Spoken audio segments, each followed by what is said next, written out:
Why is it so hard to pastor prophets? Why is it hard for who to pastor prophets? Y'all are going to get me in trouble with this one, but the answer is simple. Prophetic DNA cannot thrive in an environment that's void of apostolic grace. While a pastor is graced to disciple humans, the man or the woman who is called to be a prophet, one who is purely a pastor does need the supplemental support of an apostle or master prophet to steward and to harness the grace and gift that's on the man or woman that's called to be a prophet.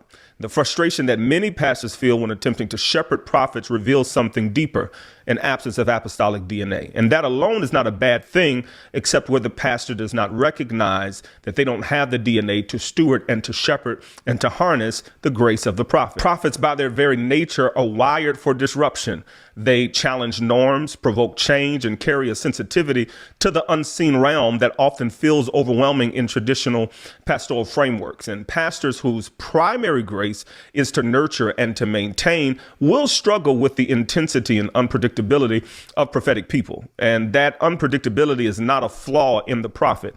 It's the evidence of our divine design. We were never meant to be confined in pastoral frameworks. Prophets were meant to be governed by apostles. 1 Corinthians chapter 12, verse 28 says, "And God has placed in the church first apostles, second prophets." Notice the order. The apostle first. Why? Because the apostle's grace is foundational for the development and the harnessing of a prophet.